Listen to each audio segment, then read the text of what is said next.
مقتول کے کھرے گاؤں والی طرف سے آئے تھے اور عورت کے کھرے دوسری طرف سے آئے تھے جدھر سے بڑی سڑک گزرتی تھی۔ دوسرے دو مردانہ کھرے بھی اسی طرف سے آئے تھے جدھر سے عورت آئی تھی۔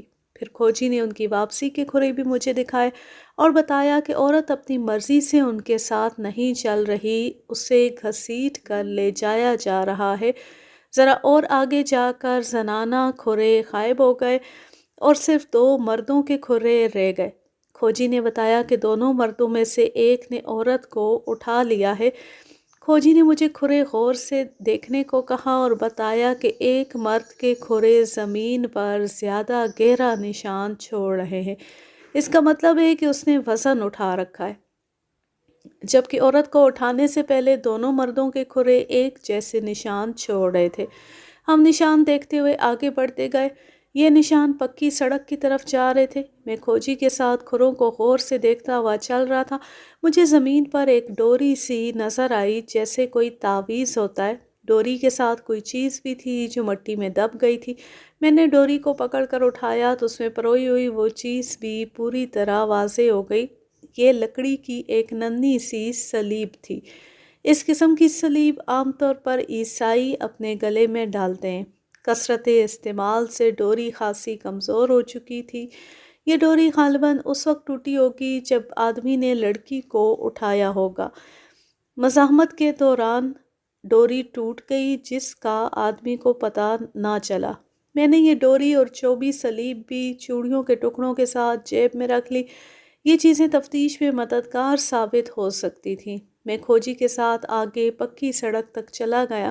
وہاں سڑک کے کنارے ایک طرف کو یہ کھرے مڑ گئے اور پھر وہاں سے آگے یہ کھرے غائب ہو گئے۔ جس جگہ سے کھرے غائب ہوئے تھے وہاں زمین پر گھوڑے کی لید کا ڈھیر لگا ہوا تھا اور کچھ خشک چارہ بکھرا ہوا تھا۔ اس سے میں نے یہ نتیجہ نکالا کہ قاتل تانگے پر آئے تھے اور اسی تانگے پر واپس بھی گئے۔ میں کھوجی کے ساتھ واپس لاش کے پاس آ گیا۔ بعض جگہوں پر کھرے اتنے صاف تھے کہ میں نے ان کے مولڈ بنوا لیے۔ اس دوران نمبردار نے لاش پوسٹ مارٹم کے لیے لے جانے کا بندوبست کر دیا تھا۔ میں نے 2 کانسٹیبلوں کو لاش کے ساتھ شہر کے ہسپتال بھیج دیا۔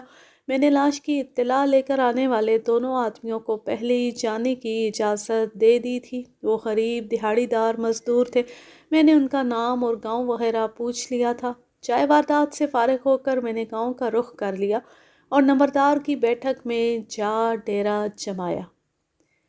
میں نے مقتول عباس کے متعلق معلومات حاصل کرنی تھیں۔ اس کے لیے نمبردار نے مقتول عباس کے قریب رہنے والے 1-2 ہمسایوں کو بھی بلا لیا تھا۔ میں نے ان سے مقتول کے متعلق کچھ سوالات پوچھے، مثلاً مقتول کیسا آدمی تھا، اس کی کس کے ساتھ دشمنی تھی، کسی عورت کے ساتھ اس کے تعلقات تو نہیں تھے، کبھی کسی کے ساتھ لڑائی جھگڑا ہوا ہو۔ لوگوں نے مجھے جو کچھ بتایا اس کے مطابق مقتول انتہائی شریف اور ملنسار آدمی تھا۔ اس کا اخلاق اتنا اچھا تھا کہ ہر کوئی اس کی عزت کرتا تھا۔ عورتوں کے معاملے میں بھی اس کی کوئی شکایت نہیں تھی۔ کبھی کسی کے ساتھ لڑائی جھگڑا تو درکنار، اسے کسی نے غصے میں بھی نہیں دیکھا تھا۔ ایک آدمی نے بتایا کہ ہفتے 10 دن بعد اس کے پاس ایک نوجوان آیا کرتا تھا۔ یہ دونوں بیٹھ کر بڑی رازداری سے باتیں کرتے تھے۔ اس آدمی نے یہ بھی بتایا کہ مقتول مہینے میں 2 دن شہر ضرور جاتا تھا۔ اس کا کہنا تھا کہ وہ دکان کے لیے سامان وغیرہ لینے جاتا ہے۔ میں نے مقتول کے پاس آنے والے نوجوان کے متعلق قریدنا چاہا تو پتہ چلا کہ کسی کو اس کے بارے میں کچھ معلوم نہیں کہ وہ کون ہے اور کہاں سے آتا ہے۔ اگر اس نوجوان کے متعلق پتہ چل جاتا تو مقتول عباس کے بارے میں بہت کچھ معلوم ہو سکتا تھا۔ گاؤں کے لوگ مقتول کے بارے میں بہت کم جانتے تھے۔ میں نے معلوم کیا کہ گاؤں میں مقتول کی کسی کے ساتھ دوستی ہوگی جس کے ساتھ وہ ہر طرح کی باتیں کرتا ہوگا۔ ویسے تو اس کی سب کے ساتھ الیکس لیک تھی، لیکن جس قسم کی دوستی آپ کے ذہن میں ہے ایسی گاڑی اور بے تکلفی والی دوستی اس کی کسی کے ساتھ نہیں تھی۔ میں نے سب لوگوں سے کہا کہ اب اگر وہ نوجوان گاؤں میں نظر آئے تو اسے کسی بہانے بٹھا کر تھانے اطلاع کر دیں یا اسے تھانے لے آئیں۔ نمبردار اور دوسرے لوگوں کو اچھی طرح سمجھا کر میں تھانے آ گیا۔ تھانے میں آ کر میں نے مقتول عباس کے قتل کے بارے میں غور کیا تو مجھے محسوس ہوا کہ یہ کیس میرے لیے اچھی خاصی سردردی کا باعث بنے گا۔ بہرحال چونکہ مقتول کا فی الحال کوئی والی وارث سامنے نہیں آیا تھا، اس لیے میں نے قانون کے مطابق از خود کارروائی کرتے ہوئے کیس درج کر لیا۔ میں نے اس کیس پر باریک بینی سے غور کرنا شروع کیا۔ بظاہر اس قتل کے ڈانڈے شہر سے جا کر ملتے تھے، لیکن یہ ضروری بھی نہیں تھا۔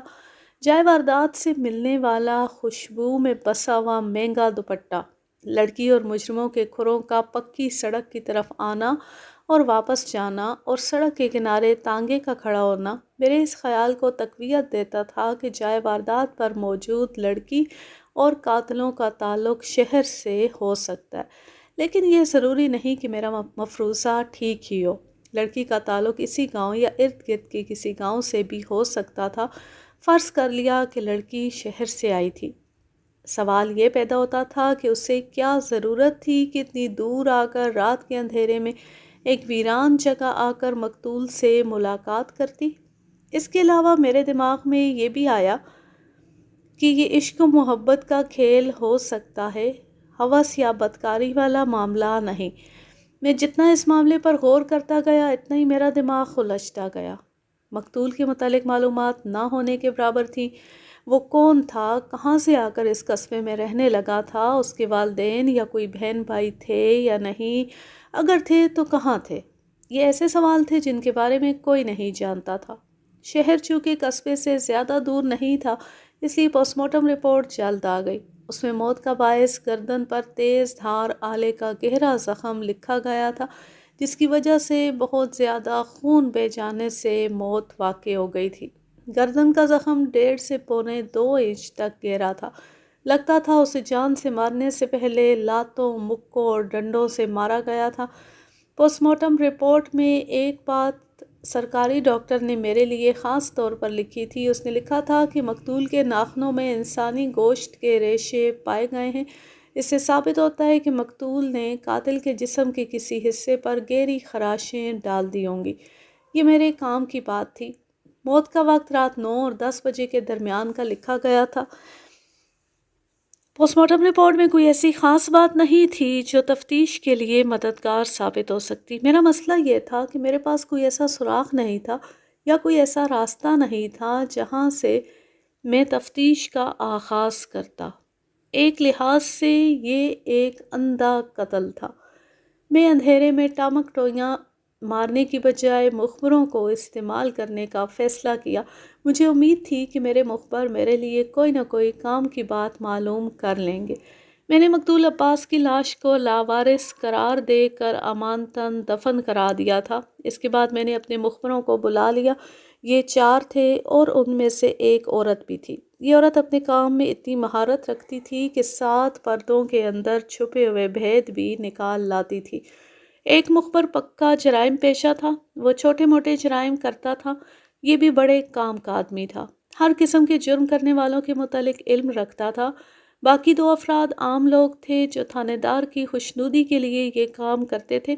اس کے علاوہ نمبردار بھی میرا مخبر تھا۔ میں نے ان کو واردات کے متعلق بتایا اور پھر پوسٹ مارٹم رپورٹ میں ڈاکٹر کے لکھے ہوئے خاص نوٹ کے متعلق بتایا، اور انہیں کہا کہ انہیں کوئی ایسا شخص نظر آئے جس کے چہرے یا گردن پر تازہ خراشوں کے نشان ہوں تو وہ اس کا پتہ ٹھکانہ دیکھ کر تھانے میں اطلاع دیں۔ اچانک میرے ذہن میں جائے واردات سے ملنے والی لکڑی کی سلیب آ گئی۔ جائے واردات پر اس سلیب کی موجودگی کا مطلب یہ تھا کہ اس واردات میں شریک 2 آدمیوں میں سے ایک عیسائی تھا۔ میں نے مخبروں سے یہ بھی کہا کہ وہ یہ معلوم کرنے کی بھی کوشش کریں کہ قصبے میں کوئی ایسا عیسائی بھی ہے جو اپنے گلے میں لکڑی کی سلیب پہنتا ہو۔ ایسی ہی کچھ اور باتیں سمجھا کر میں نے سب کو رخصت کر دیا۔ مخبروں کو بھیج کر میں کچھ چھوٹے موٹے کیسوں کی فائلیں دیکھنے لگا۔ پھر عیسائی جو ایک ہندو تھا اس کو بلا کر سمجھایا کہ اس نے کیا کارروائی کرنی ہے۔ یہ ہندو عیسائی بڑا سست اور کام چور آدمی تھا۔ جہاں بھی تفتیش کے لیے جاتا بس مال کمانے پر نظر رکھتا تھا۔ جب سے میں نے اس تھانے کا چارج سنبھالا یہ عیسائی پریشان رہتا تھا۔ میں اسے چھوٹے موٹے کیسوں تک ہی محدود رکھتا تھا۔ وہ دن انہی کاموں میں گزر گیا اور میں کوئی خاص بات معلوم نہ کر سکا۔ اب میری تفتیش کا دار و مدار مخبروں کی اطلاعات پر تھا۔ میں نے باقی کی کارروائی کو اگلے دن پر ڈال دیا اور تھانے سے آ گیا۔ اگلے دن میں تھانے پہنچا تو ایک مخبر جو اس قصبے سے ہی تعلق رکھتا تھا مجھ سے پہلے آیا بیٹھا تھا۔ اس کے چہرے کے جوش و خروش سے صاف پتہ چل رہا تھا کہ وہ کوئی اہم خبر لے کر آیا ہے۔ میں نے اپنی کرسی پر بیٹھتے ہی اسے اپنے پاس بٹھا لیا۔ اس نے بتایا کہ کل اس نے ایک نوجوان کو دیکھا جس نے اپنی گردن پر بڑا رومال لپیٹ رکھا تھا۔ یہ مخبر بال کٹوانے حجام کے پاس گیا تھا جہاں اس نے رومال والے کو دیکھا تھا۔ رومال والے نے بال کٹوانے کے لیے رومال کھولا تو اس کی گردن کی دائیں جانب لمبی لمبی خراشیں صاف نظر آ رہی تھیں۔ یہ خراشیں زیادہ پرانی بھی معلوم نہیں ہوتی تھیں۔ ان کی سرخی بتا رہی تھی کہ 1-2 دن ہی پرانی ہے۔ میرا مخبر یہ دیکھ کر چونک گیا اور اس نے بڑے ہمدردانہ انداز میں اس سے پوچھا کہ اسے گردن پر کیا ہوا ہے۔ اس کے جواب میں وہ نوجوان پہلے تو گھبرا گیا مگر پھر پھیکی سی ہنسی کے ساتھ کہا کہ ایک دوست کے ساتھ مذاق مذاق میں ہاتھا پائی ہو گئی تھی۔ اس کے ناخن بڑے ہوئے تھے جس کی وجہ سے یہ خراشیں پڑ گئیں۔ تم اس نوجوان کو جانتے ہو؟ میں نے پوچھا۔ بہت اچھی طرح جناب، وہ ہمارے قصبے کا رہنے والا ہے۔ یہ 2 بھائی ہیں اور ان کا باپ فوت ہو چکا ہے۔ یہ لوگ لوہاروں کا کام کرتے ہیں، مخبر نے جواب دیا۔ میں نے اس کا نام اور پتہ نوٹ کر لیا۔ اس نوجوان کا نام حمید اور دوسرے بھائی کا نام رشید تھا۔ یہ مخبر بڑے کام کی اطلاع لے کر آیا تھا۔ میں نے اسے شاباش دی اور کچھ انعام بھی دیا۔ پھر میں نے اسے سمجھایا کہ وہ دونوں بھائیوں پر نظر رکھے کہ کہاں آتے جاتے ہیں اور کس سے ملتے ہیں۔ میں نے اسے بتایا کہ وہ خاص طور پر اس بات کا دھیان رکھے کہ کوئی عیسائی نوجوان ان کے پاس آتا جاتا ہو یا دونوں بھائیوں میں سے کوئی ایسے نوجوان سے ملنے جاتا ہو جس پر شبہ ہو کہ وہ عیسائی ہو سکتا ہے۔ یہ مخبر چلا گیا۔ وہ مجھے گھوپ اندھیرے میں روشنی کی کرن دکھا گیا تھا۔ اب مجھے دوسرے مخبروں کا انتظار تھا۔ ان سے رپورٹیں لینے کے بعد میں نے اگلا قدم اٹھانا تھا۔ اس الجھے ہوئے کیس کا ایک سرا میرے ہاتھ آ گیا تھا اور میں بڑی احتیاط سے اس سرے کو تھام کر آگے بڑھنا چاہتا تھا۔ دوپہر تک باری باری باقی کے 3 مخبر بھی آ گئے۔ وہ کوئی خبر حاصل نہیں کر سکے تھے۔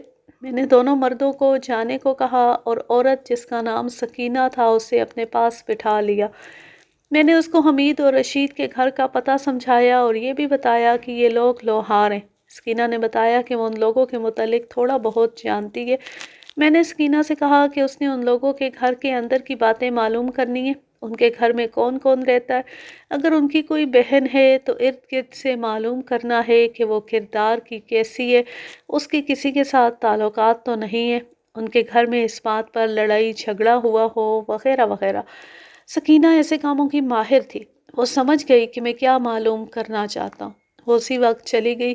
اس نے جاتے ہوئے بڑے اعتماد سے مجھے کہا کہ شام تک آپ کو اس گھر کی ہر بات معلوم ہو جائے گی۔ سکینہ کے جانے کے بعد میں اس کیس کی جزیات پر غور کرنے لگا۔ ابھی تک میں عضو معطل کی طرح بیکار بیٹھا تھا۔ میرے کسی بھی اقدام کا دار و مدار مخبروں کی لائی ہوئی اطلاعات پر تھا۔ تفتیش کے دوران کبھی کبھی ایسے مواقع بھی آ جاتے ہیں جب تفتیشی افسر کو خواہ مخواہ ہلکان ہونے کے بجائے اپنے ماتحت عملے کو استعمال کرنا بہتر ہوتا ہے۔ کسی ماہر شاطر کی طرح موروں کو آگے پیچھے کرنا ہوتا ہے، جس طرح شطرنج میں بعض اوقات ایک پیادہ مخالف کی مات کا سبب بن جاتا ہے۔ بالکل اسی طرح ایک معمولی مخبر اپنی کامیاب مخبری کے ذریعے وہ کام کر گزرتا ہے جو بڑے سے بڑا تفتیشی افسر بھی نہیں کر سکتا۔ شام کے 6-6:30 بجے کا وقت ہوگا جب ایک کانسٹیبل نے بتایا کہ سکینہ آ گئی ہے۔ میں نے فوراً اس کو اندر بلا لیا اور کانسٹیبل کو باہر بھیج دیا۔ سکینہ نے جب اپنی رپورٹ دی تو میرا دماغ روشن ہو گیا۔ مجھے صاف نظر آنے لگا کہ میں قاتلوں تک پہنچ گیا ہوں۔ سکینہ نے مجھے بڑی ہی لمبی تفصیلات سنائی تھیں۔ میں مختصراً آپ کو صرف کام کی باتیں سنا دیتا ہوں۔ سب سے پہلے سکینہ نے اس گھر کے افراد کے بارے میں معلوم کیا تو اسے معلوم ہوا کہ 2 بھائی حمید اور رشید ہیں۔ ان کی ایک جوان بہن ہے جس کا نام تو نور بی بی تھا مگر وہ نورہ کہلاتی تھی۔ اس کے علاوہ ان کی بوڑھی ماں تھی، باپ فوت ہو چکا تھا۔ نورہ کے متعلق سکینہ نے بتایا کہ وہ اپنے گھر میں نہیں ہے، پتہ لگا کہ اپنی خالہ کے گھر گئی ہوئی ہے۔ سکینہ نے یہ استادی داؤ کھیلا کہ محلے کے 2-3 گھروں میں چلی گئی اور انہیں بتایا کہ ان کے ہمسایوں میں اپنے اکلوتے بیٹے کے رشتے کے لیے آئی ہے۔ اس نے نور بی بی کے متعلق پوچھا کہ یہ لوگ کیسے ہیں اور لڑکی کیسی ہے۔ لڑکی تو خوبصورت ہے لیکن چال چلن کچھ ایسا ویسا ہے۔ ایک ہمسائی نے کہا، بچو بی بی، اس لڑکی سے بچو۔ ایک بوڑھی عورت نے کہا، جوانی تو سب پر آتی ہے لیکن اس کی جوانی موزور گھوڑے کی طرح بے لگام ہے۔ یہ بھی سنا ہے کہ اس کا کسی کے ساتھ یارانہ ہے اور چھپ چھپ کر اس سے ملتی ہے، اکثر گھر میں بھائیوں سے مار کھاتی ہے، دنیا جہان کا فیشن کرتی ہے اور رنگ برنگی خوشبوئیں لگاتی ہے۔ اس کے طور طریقے شریف زادیوں والے نہیں۔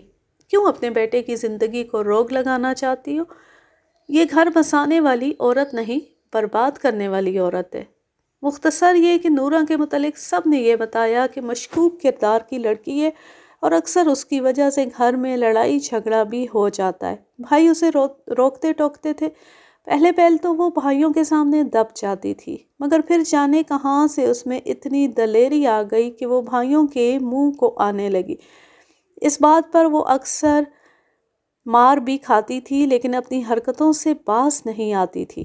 میں نے سکینہ کو بھی کچھ رقم نقد انعام کے طور پر دی اور زبانی بھی اس کی حوصلہ افزائی کی۔ اس کے بعد میں نے اسے مزید ہدایات دے کر سمجھایا کہ اس نے یہ باتیں اپنے تک محدود رکھنی ہیں اور پھر اسے جانے کی اجازت دے دی۔ سکینہ جو معلومات لے کر آئی تھی وہ میری توقع کے عین مطابق تھی۔ میرے ذہن میں اس واردات کا جو خاکہ تھا وہ اس طرح تھا کہ نورہ کے تعلقات کسی طرح مقتول عباس کے ساتھ استوار ہو گئے ہوں گے اور وہ اس سے ملتی ہوگی۔ ان تعلقات کا علم اس کے بھائیوں کو بھی ہو گیا۔ پہلے تو انہوں نے زبانی اور مار پیٹ کے ذریعے اپنی بہن کو سمجھایا ہوگا، جب وہ نہیں سمجھی تو موقع پر رنگے ہاتھوں پکڑ لیا اور غیرت کے جوش میں عباس کو وہیں قتل کر دیا اور بہن کو مار پیٹ کر گھر لے آئے۔ سکینہ نے بتایا تھا کہ نورہ گھر میں نہیں ہے اور اس کے متعلق یہ پتہ لگا تھا کہ وہ اپنی خالہ کے گھر رہنے کے لیے گئی ہوئی ہے۔ میں سمجھ گیا کہ اسے اس وجہ سے خالہ کے گھر بھیج دیا گیا ہے کہ اس پر عشق کا بھوت سوار ہے اور وہ کسی بھی وقت عباس کے قتل کا بھید کھول سکتی تھی۔ میں نے سوچ لیا کہ میرے مطلوبہ ملزم حمید اور رشید ہی ہیں۔ واقعات اور حالات ان دونوں بھائیوں کو قاتل ثابت کر رہے تھے۔ میں نے اپنے ہندو ایسائی شنکر کو بلایا اور اسے حمید اور رشید کے متعلق بتا کر کہا کہ وہ ان دونوں بھائیوں کو تھانے لے آئے۔ میں نے اس سے یہ بھی کہا کہ وہ جتنی بھی بہانے بازی کریں دونوں کو لے کر آنا ہے۔ شنکر 2 کانسٹیبلوں کو ساتھ لے کر چلا گیا۔ تھانے سے قصبے کا فاصلہ زیادہ نہیں تھا۔ ایسا ہی شنکر تقریباً 1-1.5 گھنٹے بعد واپس آ گیا۔ اس نے بتایا کہ دونوں بھائیوں میں سے صرف چھوٹا بھائی حمید مل سکا ہے جبکہ بڑا بھائی رشید صبح سویرے کپور تھلہ چلا گیا ہے، وہاں ان کی خالہ کا گھر ہے۔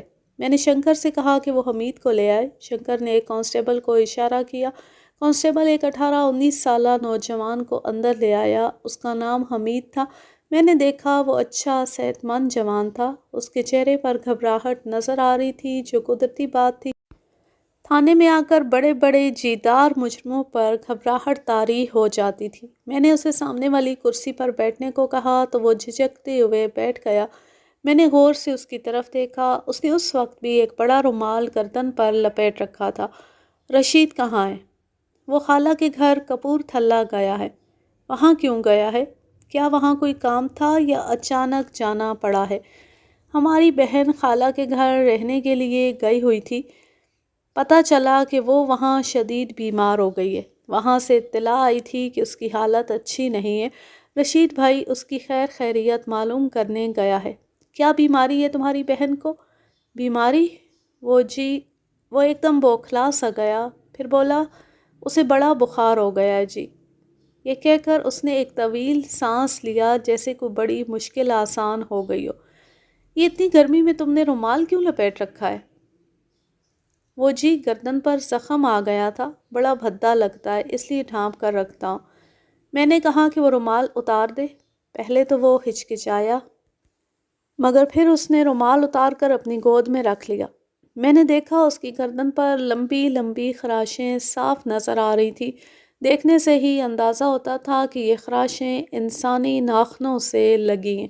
یہ تو کسی کے ناخنوں کے نشان لگتے ہیں۔ کیا کسی کے ساتھ لڑائی ہوئی تھی؟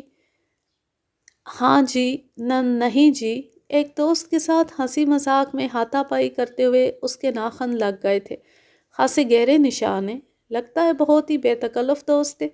آپ ان باتوں کو چھوڑیں جی، حکم کریں، مجھے کیوں طلب فرمایا ہے آپ نے؟ تم ایسا کرو، اپنے اس دوست کا نام بتاؤ جس کے ناخن تمہیں لگے ہیں اور چھٹی کرو۔ میری نظریں اس کے چہرے پر جمی ہوئی تھیں۔ میں نے صاف دیکھا کہ ایک رنگ سا آ کر گزر گیا اس کے چہرے پر۔ اسے چپ سی لگ گئی۔ صاف نظر آ رہا تھا کہ اس سے کوئی جواب بن نہیں پا رہا۔ ایک بات کان کھول کر سن لو، تم جس دوست کا نام لوگے میں اسے یہاں بلاؤں گا۔ آپ آپ آخر میرے دوست کے پیچھے کیوں پڑ گئے ہیں؟ اس نے بڑی مشکل سے کہا۔ اس سے میں خود نمٹ لوں گا۔ نمٹ تو لیا ہے اس سے۔ سچ سچ بتاؤ، اس وقت تمہارے ساتھ اور کون تھا؟ تمہارا بڑا بھائی رشید یا کوئی اور؟ اس کا گورا چٹا رنگ یک لخت سرسوں کی طرح پیلا پڑ گیا اور آنکھیں ٹھہر سی گئیں۔ وہ یوں کھینچ کھینچ کر سانس لینے لگا جیسے اسے سانس لینے میں دقت ہو رہی ہو۔ مجھے لگ رہا تھا جیسے وہ ابھی غش کھا کر گر پڑے گا۔ اس نے کچھ بولنے کی کوشش کی لیکن محض ہونٹ ہلا کر رہ گیا۔ اس کے حلق سے کوئی آواز نہ نکل سکی۔ میں نے کانسٹیبل کو بلا کر اس سے پانی منگوا کر حمید کو پلایا۔ پانی پی کر اس کی حالت کچھ سنبھل گئی۔ وہ اب بھی پھٹی پھٹی آنکھوں سے میری طرف دیکھ رہا تھا۔ اب میں نے اس پر سیدھا حملہ کرنے کا فیصلہ کر لیا تھا۔ میں اس کی ٹوٹی پھوٹی دماغی حالت سے فائدہ اٹھانا چاہتا تھا۔ وہ کلہاڑی کہاں ہے جس سے تم نے عباس کو قتل کیا تھا؟ کلہاڑی؟ عباس کا قتل؟ وہ دھیرے سے بڑبڑایا اور پھر ایک دم اس کی حالت سنبھل گئی۔ یوں لگتا تھا اس میں یک لخت طاقت آ گئی ہے۔ بڑی جاندار آواز میں بولا، کیسی کلہاڑی اور کیسا قتل؟ اب میرے حیران ہونے کی باری تھی۔ پہلے تو اس کی حالت اتنی بری ہو گئی تھی کہ لگتا تھا وہ ابھی بے ہوش ہو جائے گا۔ کہاں اب وہ میری آنکھوں میں آنکھیں ڈال کر بڑے اعتماد سے بات کر رہا تھا۔ اس کے اندر پیدا ہونے والی اس تبدیلی سے میں الجھ سا گیا۔ مجھے احساس ہونے لگا کہ کہیں کوئی گڑبڑ ہے جس کا مجھے علم نہیں ہے۔ عباس کو تم دونوں بھائیوں نے قتل نہیں کیا؟ بالکل نہیں۔ ہمیں کیا ضرورت تھی اسے قتل کرنے کی؟ ہماری اس کے ساتھ کوئی دشمنی نہیں۔ سنا ہے تمہاری بہن کے ساتھ اس کے تعلقات تھے اور وہ راتوں کو چھپ چھپ کر ملتے تھے۔ آپ نے غلط سنا ہے، ایسی کوئی بات نہیں۔ جائے واردات پر تم دونوں بھائیوں کے کھروں کے نشان پائے گئے ہیں۔ واقعاتی شہادت تمہارے خلاف ہے۔ اگر تم اقرار نہ بھی کرو تو میں عدالت میں تمہیں مجرم ثابت کر دوں گا۔ اس لیے بہتر ہے کہ اپنے منہ سے ایک والد جرم کر لو۔ میں یہ رعایت کروں گا کہ مقدمہ ذرا ڈھیلا بناؤں گا، جس کی وجہ سے تم یا تو بری ہو جاؤ گے یا بہت تھوڑی سزا ملے گی۔ آپ اپنی تفتیش مکمل کریں، اس نے بڑے اعتماد سے کہا۔ انشاءاللہ ہم دونوں بھائی بے گناہ ثابت ہوں گے۔ بے شک آپ میرے کھروں کے نشان بھی واردات والے کھروں سے ملا کر دیکھ لیں۔ اس کے بے پناہ اعتماد نے میرا یقین ڈاواں ڈول کر دیا۔ میں جو کچھ دیر پہلے اس سے اقبال جرم کروانے کے لیے تیار بیٹھا تھا، پریشان ہو گیا۔ میں نے اسے گھیرنے کے لیے بہت سوال پوچھے، گھما پھرا کر ایک ہی بات کئی طرح سے پوچھی، مگر مجھے کچھ حاصل نہ ہوا۔ میری چھٹی حس بار بار کسی گڑبڑ کا احساس دلا رہی تھی، مگر میں سمجھ نہیں پا رہا تھا کہ معاملہ کہاں سے الجھ گیا ہے۔ میں نے بہت سوچا، سوچ سوچ کر میری کنپٹیاں درد کرنے لگیں۔ تنگ آ کر میں نے اس معاملے کو اگلے دن پر ڈال دیا۔ ویسے بھی شام ہو رہی تھی۔ میں نے حمید کو حوالات بھیج دیا اور خود آرام کرنے کے لیے تھانے سے اٹھ گیا۔ رات سونے کے لیے لیٹا تو اس کیس کے متعلق ہی سوچتا رہا، پھر جانے کس وقت آنکھ لگ گئی۔ صبح جب میں سو کر اٹھا تو تازہ دم ہو چکا تھا۔ تیار ہو کر تھانے پہنچا اور جاتی عباس کے قتل والی فائل کھول لی۔ شروع سے آخر تک ایک ایک تفصیل کو دوبارہ پڑھا۔ اس میں چند ایسی باتیں نظر آئیں جو مشتبہ حمید اور اس کے بھائی رشید کے حق میں جاتی تھیں۔ مثلاً جائے واردات پر آنے اور جانے والے کھرے پکی سڑک کی طرف سے آئے اور گئے تھے، جبکہ جائے واردات تک پہنچنے کے لیے گاؤں سے بہت کم فاصلہ تھا۔ انہیں کیا ضرورت پڑی تھی کہ اتنا لمبا چکر کاٹ کر پکی سڑک کی طرف سے جائے واردات تک پہنچتے؟ میں نے اس پر غور کیا تو ذہن نے کہا کہ پولیس کو بھٹکانے کے لیے ایسا کیا جا سکتا ہے۔ دوسری چیز جو غور طلب تھی وہ جائے واردات سے ملنے والی سلیب تھی۔ دونوں بھائی مسلمان تھے جبکہ سلیب عیسائی گلے میں پہنتے۔ اس سلسلے میں نے یہ مفروضہ قائم کیا کہ ہو سکتا ہے اس وقت بڑا بھائی رشید شامل نہ ہو اور حمید نے اپنے کسی عیسائی دوست کو ساتھ ملا کر یہ قتل کیا ہو۔ میں نے مخبروں سے کہا کہ وہ یہ معلوم کریں کہ حمید کی دوستی کسی عیسائی کے ساتھ ہے، اگر ہے تو اس عیسائی کے متعلق مکمل معلومات حاصل کریں۔ اس کے علاوہ میں نے ان کو یہ بھی کہا کہ وہ معلوم کریں کہ حمید کی بہن کے مقتول عباس کے ساتھ تعلقات تھے یا نہیں۔ اس کے لیے میں نے سکینہ کو سمجھایا کہ وہ اس کی کسی رازدار سہیلی سے یہ معلومات حاصل کرے۔ اس کے ساتھ ہی میں نے کھوجی کو بلوا کر کہا کہ وہ حمید کے جوتوں کے نشان لے کر انہیں جائے واردات پر ملنے والے کھروں سے ملا کر دیکھے کہ یہ ایک ہی طرح کے ہیں یا مختلف۔ کھوجی اسی وقت اپنے کام میں مصروف ہو گیا۔ اس نے حمید کو کچی زمین پر چلا کر اس کے قدموں کے نشان حاصل کر لیے۔ اس نے کھرے دیکھتی ہی اپنے سر کو دائیں بائیں اس طرح ہلایا جیسے انکار میں ہلایا جاتا ہے۔ پھر وہ میرے پاس آ گیا۔ اس نے بتایا کہ یہ کھرے جائے واردات پر پائے جانے والے کھروں سے بہت زیادہ مختلف ہیں۔ میں نے کھوجی سے کہا کہ کیا ایسا ممکن ہے کہ ملزم نے واردات کے وقت دوسرے جوتے پہن رکھے ہوں، مگر کھوجی نے اس امکان کو رد کر دیا اور بتایا کہ حمید کے پاؤں کا سائز جائے واردات پر پائے جانے والے کھروں کے سائز سے لمبائی میں خاصا چھوٹا ہے اور چوڑائی میں بھی کم ہے، اس لیے جوتے بدلنے سے بھی کوئی فرق نہیں پڑ سکتا۔ یہ سن کر میں بڑا مایوس ہوا۔ میں نے مفروضوں کے بلبوتے پر جو عمارت کھڑی کی تھی وہ لرزنے لگی تھی اور کسی بھی وقت دھڑام سے گر سکتی تھی۔ مجھے اب مخبروں کی اطلاعات کا انتظار تھا۔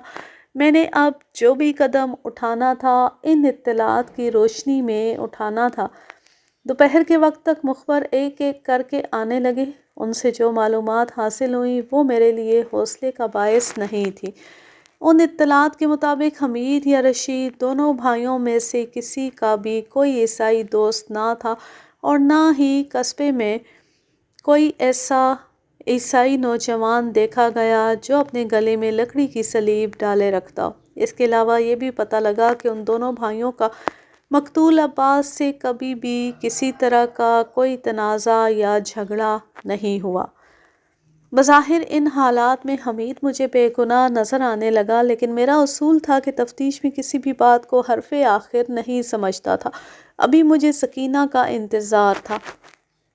مجھے امید تھی کہ وہ کوئی کام کی بات معلوم کر لے گی۔ پھر خاصے انتظار کے بعد آخر سکینہ آ ہی گئی۔ اس نے جب اپنی رپورٹ پیش کی تو مجھے لگا کہ میں اب تک غلط رخ پر تفتیش کرتا رہا ہوں۔ سکینہ نے اپنے استادی طریقوں سے کام لیتے ہوئے نورہ کی رازدار سہیلی کو شیشے میں اتارا۔ اس سہیلی نے بتایا کہ نورہ قصبے کے ہی ایک نوجوان سے عشق کرتی ہے۔ اس نوجوان کا نام حشمت ہے اور شہر میں سرکاری ملازم ہے۔ حشمت اسے شہر سے بڑے مہنگے مہنگے تحفے لا کر دیتا ہے جن میں کپڑے، پرفیوم اور بناؤ سنگھار کا سامان ہوتا ہے۔ یہ دونوں راتوں کو چوری چھپے ملاقاتیں بھی کرتے ہیں۔ نورہ کے بھائیوں کو اس کا علم ہو گیا تھا اور انہوں نے کئی بار اپنی بہن کو مارا پیٹا بھی تھا اور کہا تھا کہ اگر وہ باز نہ آئی تو وہ اسے اور حشمت دونوں کو قتل کر دیں گے۔ سہیلی نے یہ بھی بتایا کہ وہ محبت میں اتنا آگے نکل گئے تھے کہ اب واپسی ناممکن تھی۔ نورہ اپنی سہیلی سے اکثر کہا کرتی تھی کہ اس کے بھائی بے شک اسے قتل کر دیں لیکن وہ حشمت کو نہیں چھوڑ سکتی۔ حشمت بھی اسے دیوانہ وار چاہتا تھا مگر وہ اس کے بھائیوں سے ڈرتا تھا، خاص طور پر نوجوان اور جوشیلے حمید سے وہ بہت گھبراتا تھا۔ ان حالات میں قتل تو حشمت اور نورہ کو ہونا چاہیے تھا مگر قتل عباس ہو گیا تھا جس کا ان سارے حالات سے کوئی تعلق بظاہر نظر نہیں آ رہا تھا۔ مجھے محسوس ہونے لگا کہ یہ کوئی اور ہی چکر ہے۔ میں نے ضروری سمجھا کہ حشمت کو تھانے بلا کر پوچھ گچھ کروں۔ میں جتنا زیادہ اس کیس کے بارے میں غور کرتا اتنا ہی الجھ جاتا۔ سوچ سوچ کر میرے دماغ کی چولیں ہل گئیں مگر میں کسی نتیجے پر نہ پہنچ سکا۔ مجھے صاف نظر آنے لگا کہ اب تک کی تفتیش اور بھاگ دوڑ سب اکارت گئی ہے اور میں وہیں کھڑا ہوں جہاں سے چلا تھا۔ مجھے کوئی راستہ سجھائی نہیں دے رہا تھا۔ میرے پاس ٹوٹی ہوئی چوڑیوں، ایک ریشمی دوپٹے اور لکڑی کی صلیب کے سوا کچھ نہ تھا۔ اب میں نے انہی کے ذریعے اپنی تفتیش کو آگے بڑھانا تھا۔ ایک اور سراغ جو میرے پاس محفوظ تھا وہ تھا جائے واردات پر پائے جانے والے کھروں کے مولڈ۔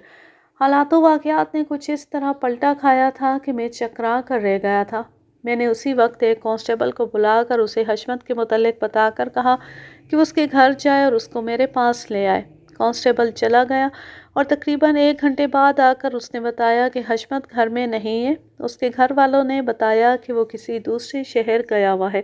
اس نے گھر والوں کو بتایا تھا کہ دفتر والے اسے سرکاری کام سے کسی دوسرے شہر بھجوا رہے ہیں اور اس کو 1 ہفتہ لگ جائے گا۔ یہ سن کر مجھ پر جھنجھلاہٹ طاری ہو گئی۔ میں جس طرف بھی قدم بڑھاتا تھا راستہ بند ملتا تھا۔ وہ دن بھی ایسے ہی گزر گیا اور مجھے کام کی کوئی بات معلوم نہ ہو سکی۔ رات کو آسمان پر کالے سیاہ بادل چھا گئے اور پھر موسلا دھار بارش ہونے لگی۔ یہ بارش تقریباً رات بھر وقفوں سے ہوتی رہی۔ صبح ہوئی تو پتہ چلا کہ رات کی بارش نے خاصی تباہی مچائی تھی اور کئی کمزور مکان اس کی زد میں آ کر گر گئے تھے۔ نشیبی علاقے جوڑوں کی صورت اختیار کر گئے تھے۔ میں بارش کے پانی سے بچتا بچاتا تھانے پہنچ گیا۔ ابھی مجھے بیٹھے تھوڑی دیر ہوئی تھی کہ 2 دیہاتی آدمی تھانے میں آئے اور محرر سے بات کرنے لگے۔ محرر نے ان کی بات سنی اور پھر فوراً ہی میرے پاس آ کر بتایا کہ یہ آدمی اطلاع لے کر آئے ہیں کہ کھیتوں سے ذرا ہٹ کر ایک گڑھے میں کسی عورت کی لاش نظر آ رہی ہے۔ لاش کا ایک کندھا اور بازو نظر آ رہا ہے اور باقی جسم زمین کے اندر ہے۔ ان دیہاتیوں کا کہنا ہے کہ لاش کو گڑھا کھود کر دفن کیا گیا تھا مگر رات کی تیز بارش اوپر کی مٹی بہا کر لے گئی تھی۔ ایک وجہ یہ بھی تھی کہ یہ جگہ کھیتوں کی نسبت ذرا نشیب میں تھی، اس لیے اوپر کی طرف سے بہہ کر آنے والا بارش کا تیز پانی گڑھے کے اوپر کی ناپختہ مٹی کو بہا کر لے گیا۔ میں اسی وقت اپنے عملے کو ساتھ لے کر ان دیہاتیوں کے ساتھ چل پڑا۔ آبادی سے کافی ہٹ کر کھیتوں کا طویل سلسلہ تھا۔ کھیتوں کے ساتھ ساتھ کچھ پھلوں اور سبزیوں کے باغ بھی تھے۔ ایسے ہی ایک باغ سے ذرا ہٹ کر ایک نشیبی جگہ تھی۔ دیہاتی رہنمائی کرتے ہوئے مجھے اس نشیب میں لے گئے۔ نشیب میں اتر کر انہوں نے گڑھے کی نشاندہی کی۔ میں نے قریب جا کر دیکھا، جس طرح دیہاتیوں نے بتایا تھا بالکل ویسی صورتحال تھی۔ گڑھے کے اندر مٹی سے ایک انسانی کندھا اور بازو باہر نکلا ہوا تھا اور صاف نظر آ رہا تھا کہ یہ بازو کسی عورت کا ہے۔ عورت کا بھی نہیں بلکہ نوجوان لڑکی کا۔ گڑھا اگرچہ خاصا گہرا تھا مگر وہی بات کہ نشیبی جگہ پر ہونے کی وجہ سے اور قیامت خیز بارش نے لاش کو ننگا کر دیا تھا۔ میں نے ان دونوں دیہاتیوں سے کہا کہ وہ کھیتوں سے اپنی کھدائی کا سامان لے آئے۔ وہ دونوں اسی وقت بھاگے گئے اور 2 کسیاں اور کھرپے لے آئے۔ میں نے انہیں احتیاط سے لاش کے ارد گرد سے مٹی ہٹانے کو کہا۔ تھوڑی دیر میں انہوں نے پوری لاش کے ارد گرد سے مٹی ہٹا دی۔ یہ ایک نوجوان لڑکی کی لاش تھی جو ٹیڑھی میڑھی پڑی تھی۔ لڑکی کی شکل و صورت اچھی رہی ہوگی مگر اس وقت خاصی ڈراؤنی لگ رہی تھی۔ میں نے قریب ہو کر غور سے دیکھا، اس کو گلا دبا کر مارا گیا تھا۔ اس وجہ سے اس کی بڑی بڑی حسین آنکھیں پھیل گئی تھیں اور ان میں دہشت اور اذیت نقش ہو کر رہ گئی تھی۔ گلا گھٹنے کی وجہ سے منہ تھوڑا سا کھلا ہوا تھا اور زبان باہر آ گئی تھی۔ اس کے گلے پر دبانے کے واضح نشان نظر آ رہے تھے۔ وہاں جلد کے نیچے خون جم گیا تھا۔ باقی جسم پر کوئی تشدد کا نشان نہ تھا، نہ ہی کوئی ایسے آثار نظر آ رہے تھے جن سے یہ معلوم ہو کہ کسی نے اس کے ساتھ جبر یا زیادتی کرنے کی کوشش کی ہے۔ اس کے کپڑے بالکل درست حالت میں تھے۔ میں نے ان دیہاتیوں سے کہا کہ وہ گاؤں کے نمبردار اور 1-2 معزز آدمیوں کو بلا لائیں اور لاش لے جانے کے لیے ایک چارپائی بھی لے آئیں۔ ان آدمیوں کے جانے کے بعد میں نے لاش کے ارد گرد کی مٹی کو غور سے دیکھا۔ اکثر جائے واردات پر ملنے والی چھوٹی موٹی اشیاء تفتیش میں بڑی کارآمد ثابت ہوتی ہیں مگر مجھے وہاں کوئی ایسی چیز نظر نہ آئی۔ لاش کی دونوں مٹھیاں سختی سے بند تھیں۔ لاش کچھ سوج گئی تھی مگر ابھی گلنے سڑنے کا عمل شروع نہیں ہوا تھا۔ کھیت قریب ہونے کی وجہ سے مٹی نمدار تھی مگر لاش سے بدبو آنے لگی تھی۔ اس سے میں نے یہ نتیجہ نکالا کہ قتل ہوئے زیادہ دن نہیں گزرے۔ یہ 2 یا 3 دن پہلے کی واردات لگتی تھی۔ میں نے اس نشیب میں ادھر ادھر دور تک چل پھر کر زمین کا معائنہ کیا مگر یہ معائنہ فضول ہی تھا۔ اگر زمین پر کوئی سوراخ موجود بھی تھا تو رات کی طوفانی بارش میں بہہ گیا ہوگا۔ تھوڑی دیر بعد وہ دیہاتی ایک چارپائی اٹھائے آتے نظر آئے۔ ان کے پیچھے پیچھے نمبردار اور 2 دوسرے آدمی آ رہے تھے۔ نمبردار کے آنے پر میں نے کاغذی کارروائی کی اور لاش کو چارپائی پر رکھوا دیا۔ اب اس لاش کی شناخت کا مرحلہ تھا جو بہت ضروری تھا۔ جب تک یہ معلوم نہ ہو جاتا کہ یہ مقتولہ کون ہے، اس کے قتل کا باعث معلوم کرنا مشکل تھا۔ میں نے نمبردار اور اس کے ساتھ آنے والے 2 آدمیوں کے آگے یہ مسئلہ رکھ دیا۔ لاش دریافت کرنے والے دونوں دیہاتیوں سے بھی کہا کہ وہ قریب آ کر غور سے لاش کا چہرہ دیکھیں اور اسے پہچاننے کی کوشش کریں۔ سب نے میرے کہنے پر بڑے غور سے لاش کا چہرہ دیکھا۔ اگرچہ مٹی میں دفن رہنے کی وجہ سے چہرہ کچھ سوج گیا تھا، لیکن اس سے چہرے کے خد و خال اس حد تک نہیں بگڑے تھے کہ پہچانے نہ جاتے۔ باری باری سب نے انکار میں سر ہلا دیا۔ نمبردار نے دونوں آدمیوں سے کہا کہ چارپائی اٹھا کر گاؤں میں لے چلیں۔ ہم سب لاش کے ساتھ گاؤں میں پہنچ گئے۔ وہاں جا کر نمبردار نے لاش اپنے گھر کے باہر رکھوا دی اور اعلان کروا دیا کہ لوگ آ کر لاش کی شناخت کریں۔ ذرا سی دیر میں لوگوں کا ہجوم ہو گیا۔ اس ہجوم میں سے بعض عورتوں اور مردوں نے لاش کو پہچان لیا۔ ایک عورت نے میرے پاس آ کر کہا، تھانے دار جی، یہ تو لوہاروں کی لڑکی ہے، اس کا نام نورہ ہے۔ نورہ کا نام سن کر میں ایک دم چونک گیا۔ مجھے یاد آ گیا کہ جس نوجوان حمید کو میں نے مقتول عباس کے قتل کے الزام میں مشتبہ بٹھایا ہوا ہے، اس کی بہن کا نام مجھے نورہ بتایا گیا تھا۔ اس کے بھائی حمید نے بتایا تھا کہ وہ اپنی خالہ کے پاس کپور تھلہ گئی ہوئی ہے اور وہاں سخت بیمار ہے۔ اس کا بڑا بھائی رشید وہاں اس کی خبر لینے گیا ہوا تھا۔ اگر نورہ کپور تھلہ گئی ہوئی تھی تو یہ لاش کس کی تھی؟ میں نے کہا کہ کوئی فوری طور پر جا کر نورہ کی ماں کو بلا کر لے آئے۔ ابھی میں کسی کو بھیجنے ہی والا تھا کہ اچانک ایک ادھیڑ عمر کی عورت پریشانی کے عالم میں وہاں آ گئی۔ ایک عورت نے بتایا کہ یہ نورہ کی ماں ہے۔ وہ آتی ہی چارپائی پر پڑی لاش پر جھک گئی اور اس کو دیکھنے لگی، پھر ایک ہاتھ لاش کے منہ پر پھیرنے لگی۔ میں غور سے اس کے چہرے کے تاثرات دیکھ رہا تھا۔ اس کی آنکھوں میں آنسو آ گئے اور پھر وہ اس سے سکنے لگی، جیسے اس کے صبر کا بند ٹوٹ گیا۔ نورہ، اس کے منہ سے ایک دھاڑ کی مانند بیٹی کا نام نکلا اور پھر وہ لاش کے اوپر ہی گر پڑی۔ بڑی بے تابی سے اپنی مردہ بیٹی کا منہ سر چومنے لگی۔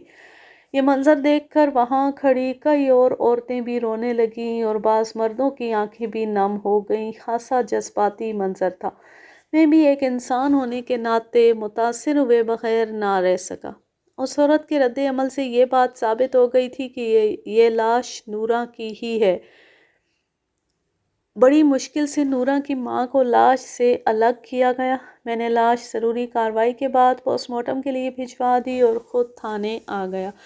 تھانے میں بیٹھ کر میں نے سارے واقعات پر غور کیا تو صورتحال واضح ہونے لگی۔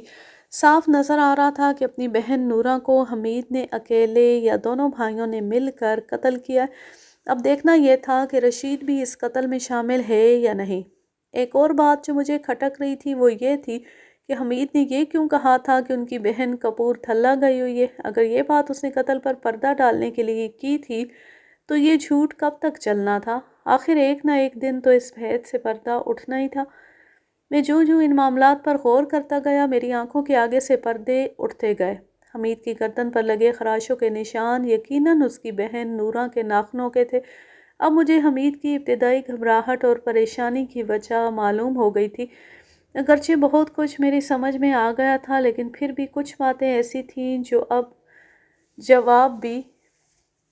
اب بھی ایک سوالیہ نشان کی طرح میرے سامنے تھی۔ نورہ کو کپور تھلہ بھیجنے کا ڈرامہ کرنے کی کیا ضرورت تھی؟ حمید کا بڑا بھائی رشید نورہ کی بیماری کا بہانہ کر کے کپور تھلہ کیا لینے گیا تھا؟ حمید نے یہ کیوں کہا تھا کہ نورہ شدید بیمار ہے؟ اس کے علاوہ جو بات سب سے اہم تھی وہ یہ کہ اس سارے چکر میں عباس کا قتل کسی خانے میں فٹ نہیں ہو رہا تھا، کیونکہ اب تک کی تفتیش سے یہ بات ثابت ہو چکی تھی کہ مقتولہ نورہ کا مقتول عباس سے کسی قسم کا کوئی چکر نہیں تھا۔ اگر نورہ آوارگی یا ناجائز تعلقات کے شبے میں قتل ہوئی تھی تو اس کے ساتھ اس کے آشنا حشمت کو قتل ہونا چاہیے تھا، لیکن قتل عباس ہوا تھا۔ یہ بات بھی غور طلب تھی کہ جس جگہ عباس قتل ہوا تھا، مقتولہ نورہ کی لاش اس جگہ سے خاصے فاصلے پر ملی تھی۔ مقتولہ کی لاش دیکھ کر میں نے اندازہ لگایا تھا کہ یہ دونوں قتل ایک ہی دن ہوئے ہوں گے۔ اس کی تصدیق تو پوسٹ مارٹم رپورٹ آنے کے بعد ہی ہو سکتی تھی۔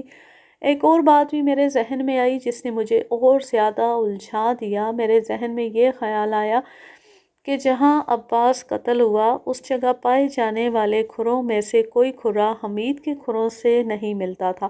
اس کا سیدھا سا مطلب نکلتا تھا کہ دونوں وارداتیں الگ الگ مجرموں نے کی ہیں۔ اب دیکھنا یہ تھا کہ قتل کی ان دو وارداتوں کا آپس میں کوئی تعلق تھا یا نہیں۔ سوچ سوچ کر میرا دماغ گھن چکر بن گیا۔ پھر مجھے خیال آیا کہ میرے بہت سے سوالوں کے جواب حوالات میں بند حمید کے پاس ہے۔ مجھے حمید پر غصہ آنے لگا، وہ مجھے چکر دے رہا تھا۔ میں نے ایک کانسٹیبل کو بلا کر کہا کہ حوالات سے حمید کو لے آئے۔ کانسٹیبل گیا اور حمید کو لے آیا۔ میں نے اسے کرسی پر بیٹھنے کو کہا مگر وہ کھڑا ہی رہا۔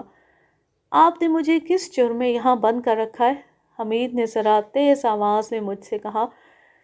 میں کرسی سے اٹھ کھڑا ہوا اور اس کے سامنے جا کر کھڑا ہو گیا۔ اس کی آنکھوں میں آنکھیں ڈال کر کہا، تمہاری بہن نورہ کپورتھلہ گئی ہے؟ بولو۔ ہاں۔ تمہاری گردن پر ناخن تمہارے دوست نے مارے؟ ہاں۔ میں نے ایک زناٹے دار تھپڑ اس کے بائیں گال پر مارا، اس کے قدم اکھڑ گئے اور وہ لڑکھڑا کر ایک طرف گر گیا۔ میں نے بڑی تیزی سے اس کے بال اپنی مٹھی میں لے کر 2-3 زوردار جھٹکے دیے۔ اب جھوٹ بولو پھر دیکھو میں تمہارا کیا حشر کرتا ہوں۔ اب بتاؤ تمہاری بہن نورہ کہاں ہے؟ وہ کپورتھلہ۔ میں نے اس کی بات پوری نہ ہونے دی اور دونوں ہاتھوں سے اس کے بال پکڑ کر ایسا جھٹکا دیا کہ وہ زمین پر آ رہا۔ کانسٹیبل دروازے میں کھڑا تھا، میں نے اسے اشارہ کیا۔ وہ میرے اشارے کو سمجھ کر آگے بڑھا اور کرسی اٹھا کر اس کے پایوں کے نیچے اس کا ایک ایک ہاتھ رکھ کر کرسی پر بیٹھ گیا۔ کانسٹیبل خاصا بھاری بھرکم تھا۔ اس کے وزن سے کرسی کے پائے اس کے ہاتھ کی الٹی طرف گوشت کے اندر دھنسنے لگے اور ہڈیاں کڑکڑانے لگیں۔ وہ ذبح ہوتے بکرے کی طرح ڈکرانے اور تڑپنے لگا۔ وہ تکلیف کی شدت سے اپنا سر دائیں بائیں جھٹک رہا تھا اور اس کی ٹانگیں اس طرح سے لرز رہی تھیں جیسے جان ٹانگوں کے راستے نکل رہی ہو۔ سچ بولو گے تو یہ کانسٹیبل کرسی سے اٹھے گا، جھوٹ بولو گے تو ایک اور آدمی بلوا کر کرسی پر بٹھا دوں گا۔ تمہاری بہن کی لاش مل گئی ہے، بولو اسے تم نے قتل کیا ہے یا نہیں؟ ہاں۔ اس کے منہ سے ایک کربناک آواز نکلی۔ تمہارے ساتھ اور کون تھا؟ پانی پانی، اس نے بڑی مشکل سے کہا اور پھر نڈھال ہو کر سر ایک طرف پھینک دیا۔ میں نے کانسٹیبل کو ہٹنے کو کہا تو وہ کرسی سے اٹھ کر کھڑا ہو گیا۔ میں نے اسے کہا کہ اسے پانی پلاؤ۔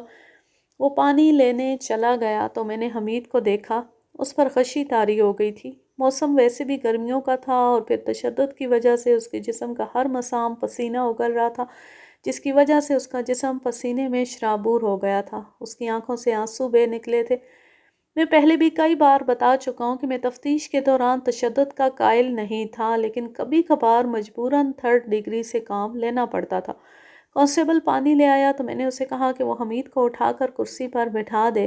کانسٹیبل نے پانی کا گلاس میز پر رکھا اور حمید کو بغلوں میں ہاتھ دے کر اسے اٹھا کر کرسی پر بٹھا دیا۔ پھر اسے حمید کے منہ سے پانی کا گلاس لگا دیا۔ اس نے اتنی بے صبری سے پانی پیا کہ کچھ اس کے کپڑوں پر بھی گر گیا۔ پانی پی کر اس کے حواس کچھ بحال ہوئے۔ اس نے درد کی شدت کم کرنے کے لیے دونوں مضروب ہاتھوں کو اپنی بغلوں میں دبا لیا اور خوفزدہ نظروں سے میری طرف دیکھنے لگا۔ پھر اس نے مری مری آواز میں اور پانی مانگا۔ پانی بھی پلاؤں گا اور روٹی بھی کھلاؤں گا، پہلے اقبالی بیان دو، ہر بات سچ سچ بیان کرو۔ وہ کوئی پختہ کار مجرم نہیں تھا جو تشدد برداشت کر لیتا اور اپنے جھوٹے بیان پر اڑا رہتا۔ وہ ایک شریف سا نوجوان تھا جو غیرت کے جوش میں آ کر قتل جیسا بھیانک جرم کر بیٹھا تھا۔ انسانی خون تو بڑے بڑے بے رحم قاتلوں کو بھی ہضم نہیں ہوتا۔ حمید فوراً اقبالی بیان دینے کے لیے تیار ہو گیا۔ ابھی میں نے اس سے بیان لینا شروع نہیں کیا تھا کہ میرا ہندو ایس آئی میرے پاس آیا اور سیلیوٹ کر کے مجھے نورہ کی پوسٹ مارٹم رپورٹ پیش کی۔ اس کے ساتھ ہی اس نے بتایا کہ لاش بھی آ گئی ہے۔ میں نے رپورٹ دیکھی، اس میں قتل کی وہی تاریخ لکھی ہوئی تھی جس روز عباس قتل ہوا تھا۔ اس کی موت کی وجہ گلا دبانا لکھا گیا تھا، جس کی وجہ سے مقتولہ دم گھٹنے سے مر گئی تھی۔ یہ بھی لکھا تھا کہ مقتولہ کنواری ہے۔ اس سے یہ ظاہر ہوتا تھا کہ مقتولہ صاف کردار کی لڑکی تھی اور اس کی حشمت یا کسی اور کے ساتھ جسمانی تعلقات نہیں تھے۔ عباس کی پوسٹ مارٹم رپورٹ کی طرح اس رپورٹ کے آخر میں بھی ڈاکٹر نے لکھا تھا کہ مقتولہ کے ناخنوں میں انسانی گوشت کے ریزے پھنسے ہوئے ملے ہیں۔ اس کے علاوہ ایک مٹھی کے اندر سے 3-4 انسانی بال بھی ملے ہیں۔ رپورٹ کے ساتھ منسلک ایک چھوٹے سے لفافے میں یہ بال بھی موجود تھے۔ یہ بال یقیناً حمید کے ہوں گے۔ میں نے ایک ہیڈ کانسٹیبل کو بلا کر کہا کہ وہ حمید کو ہتھکڑی لگا دے۔ جب حمید کو ہتھکڑی لگ گئی تو میں نے اسے باہر لانے کا اشارہ کیا۔ تھانے کے برآمدے میں ایک چارپائی پر نورہ کی لاش پڑی تھی۔ میں حمید کو اس کی بہن کی لاش دکھانے کے لیے لے جا رہا تھا۔ ابھی ہم لاش سے کچھ دور ہی تھے۔ اپنے اس دوست کو دیکھو گے جس کے ناخن تمہاری گردن پر لگے تھے؟ میں نے چارپائی پر چادر میں لپٹی اس کی بہن کی لاش کی طرف اشارہ کرتے ہوئے کہا، وہ ہے تمہارا دوست۔ وہ چلتے چلتے رک گیا اور خوفزدہ نظروں سے چارپائی کی طرف دیکھنے لگا جہاں اس کی بہن کی لاش چادر میں لپٹی پڑی تھی۔ جس کانسٹیبل نے اس کی ہتھکڑی پکڑی ہوئی تھی وہ میرے اشارے پر اس کو آگے کھینچنے لگا۔ حمید چل نہیں رہا تھا بلکہ گھسٹ رہا تھا۔ چارپائی کے پاس لے جا کر اسے کھڑا کر دیا گیا۔ وہ یک ٹک پلکیں جھپکائے بغیر چارپائی پر پڑی لاش کی طرف دیکھ رہا تھا۔ میں نے آگے بڑھ کر لاش کے منہ سے چادر ہٹا دی۔ نورہ کا اذیت سے بگڑا ہوا خوفناک چہرہ دیکھ کر حمید کو زبردست جھٹکا سا لگا۔ اس کی آنکھیں سرخ ہونے لگیں جیسے وہ اپنے آنسو روکنے کی کوشش کر رہا ہو۔ پھر یک لخت اس کے اندر بڑی ڈرامائی تبدیلی پیدا ہوئی اور اس کے اعصاب تن گئے اور مٹھیاں بھج گئیں۔ مجھے ایسا نظر آنے لگا جیسے وہ لاش پر ہی جھپٹ پڑے گا۔ بے غیرت! اس کے منہ سے قہر بھری سرگوشی نما آواز نکلی اور اس نے نفرت کی شدت سے اپنی بہن کی لاش کی طرف تھوک دیا۔ اس کے ساتھ ہی وہ انتہائی تیزی سے مڑا، ہتھکڑی کو زوردار جھٹکا دیا۔ جھٹکا اتنا شدید تھا کہ ہتھکڑی کی زنجیر کانسٹیبل کے ہاتھ سے چھوٹ گئی اور حمید بھاگ اٹھا۔ ایک دم کھلبلی سی مچ گئی اور وہاں کھڑے پولیس کے ملازم اس کے پیچھے بھاگے۔ میں بھی اضطراری طور پر ان کے پیچھے ہی لپکا۔ یہ دیکھ کر مجھے اطمینان ہوا کہ وہ بھاگتا ہوا تھانے سے باہر جانے کے بجائے سیدھا میرے کمرے میں گھس گیا۔ میں اس کی اس وقت کی کیفیت کو سمجھ رہا تھا۔ وہ بیک وقت دو طرح کی کیفیات کے درمیان پس رہا تھا۔ ایک طرف ماں جائی بہن کے پیار کی ٹھنڈک تھی تو دوسری طرف اسی بہن سے نفرت کا الاؤ دہک رہا تھا۔ میں کمرے میں داخل ہوا تو عملے کے لوگ اس طرح گھیرا ڈالے اس کے گرد کھڑے تھے جیسے اس کے اڑ جانے کا اندیشہ ہو۔ وہ کانسٹیبل جس کے ہاتھ میں ہتھکڑی کا سرا تھا اپنی خفت مٹانے کے لیے حمید کے بال پکڑ کر جھٹکے دے رہا تھا۔ میں نے اسے ڈانٹ کر الگ کیا اور سب کو باہر نکل جانے کو کہا۔ وہ سب باہر نکل گئے۔ جب سارے باہر چلے گئے تو میں نے حمید کی طرف دیکھا۔ اس کی نفسیاتی حالت اس وقت ایسی ہو گئی تھی جیسے ایک معصوم بچے نے غصے کے عالم میں اپنا من پسند کھلونا توڑ دیا ہو اور اب پچھتا رہا ہو۔ میں نے اس کی اس وقت کی کیفیت کو سمجھتے ہوئے اس کے سر پر پیار سے ہاتھ پھیرا اور اسے تسلی دلاسا دینے لگا۔ اس کے اندر پہلی بڑی ٹوٹ پھوٹ ہو رہی تھی مگر وہ صبر کیے ہوئے تھا۔ میرے اس ہمدردانہ رویے کی وجہ سے اس کے صبر و ضبط کا بند ٹوٹ گیا اور اس کی آنکھوں سے آنسوؤں کا سیلاب امڑ آیا۔ اس کے منہ سے سسکیاں نکلنے لگیں جو بڑھتے بڑھتے ہچکیوں میں بدل گئیں۔ میں نے اسے کھل کر رونے دیا تاکہ اس کے اندر کا غبار نکل جائے۔ یہ غبار اس نے نہ جانے کب سے اپنے سینے کے اندر روک رکھا تھا۔ جب طوفان گزر گیا تو سکون ہو گیا۔ میں نے اس کے ساتھ ادھر ادھر کی باتیں شروع کر دی اور باتوں باتوں میں اس کو اقبالی بیان دینے پر آمادہ کر لیا۔ اس نے بڑی تفصیل سے اپنا اقبالی بیان سنایا۔ اس دوران وہ بار بار جذباتی ہو جاتا تھا۔ میں اسے سنبھالتا تھا۔ اس دوران میں اپنی ضرورت کے مطابق اس سے سوالات بھی پوچھتا رہا۔ اس کا اتنا لمبا بیان میں ذرا اختصار سے آپ کو سنا دیتا ہوں۔ اس نے اپنے بیان کے دوران کہا تھا کہ اللہ ایسی بہن کسی کو نہ دے۔ رشید اور حمید کا باپ لوہاروں کا کام کرتا تھا اور ایک ماہر کاریگر تھا۔ اس نے بچپن میں ہی دونوں لڑکوں کو اپنے ساتھ کام میں لگا لیا تھا۔ ان کی اکلوتی بہن نور بی بی عرف نورہ دونوں بھائیوں کے درمیان پیدا ہوئی تھی۔ رشید سب سے بڑا تھا، اس کے بعد نورہ تھی اور حمید نورہ سے 1 سال چھوٹا تھا۔ اس نے ایسا قد کاٹ نکالا تھا کہ نورہ سے بڑا لگتا تھا۔ ان کی آمدنی اچھی خاصی تھی جس کی وجہ سے گھر میں خوشحالی تھی۔ نورہ باپ اور دونوں بھائیوں کی لاڈلی تھی اور اس کی ہر خواہش پوری کی جاتی تھی۔ جب ان کا باپ مر گیا تو اس کے بعد بھائیوں نے نورہ کو اس کی کمی محسوس نہ ہونے دی اور اس کے لاڈ اٹھاتے رہے۔ وہ اسے شہر سے کپڑے اور دوسری اشیاء لا کر دیتے تھے۔ اس لاڈ پیار کے ماحول میں نورہ جوان ہوئی۔ وہ کچھ خود سر اور آزاد خیال ہو گئی تھی۔ یہی وجہ تھی کہ وہ اپنی ہر بات منوانے کی عادی ہو گئی تھی۔ پتہ نہیں کس طرح اس کے تعلقات حشمت سے ہو گئے اور دونوں چوری چھپے ملاقاتیں کرنے لگے۔ اگرچہ یہ چوری چھپے کی ملاقاتیں تھیں مگر دیہات میں کسی کا راز نہیں رہتا۔ اسی طرح نورہ اور حشمت کے قصے بھی لوگوں کے کانوں تک پہنچ گئے اور پھر دبی دبی سرگوشیاں گونجنے لگی۔ کئی بار دونوں بھائیوں نے نورہ کو مارا پیٹا تھا مگر وہ ڈھیٹ ہو چکی تھی۔ رشید اور حمید کو پتہ لگا تھا کہ وہ اکثر راتوں کو جب سب سوئے ہوئے ہوتے ہیں اٹھ کر باہر نکل جاتی ہے جہاں ایک خاص جگہ پر حشمت اس کا انتظار کر رہا ہوتا ہے۔ بھائیوں نے اس کا گھر سے نکلنا بند کر دیا اور اس پر سختی کر دی تاکہ وہ رات کو باہر نہ نکل سکے۔ وقوعے والی رات اچانک حمید کی آنکھ کھلی تو اس نے دیکھا کہ بہن اپنی چارپائی پر موجود نہیں تھی۔ اس نے فوراً اٹھ کر باہر والا دروازہ دیکھا، کنڈی کھلی ہوئی تھی اور نورہ گھر میں کہیں بھی نہیں تھی۔ حمید کا خون کھولنے لگا اور اس نے فوراً بڑے بھائی کو جگا کر صورتحال بتائی۔ وہ بھی غصے میں آ گیا۔ دونوں نے فیصلہ کیا کہ آج اس قصے کو ہمیشہ کے لیے ختم کر دیں گے۔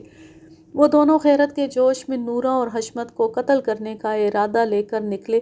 رشید نے کلہاڑی اٹھا لی اور حمید نے ایک نوکدار سلاخ لے لی۔ وہ کھیتوں سے ہو کر آگے نکلے تو پھلوں کے باغ کے نزدیک پہنچ گئے۔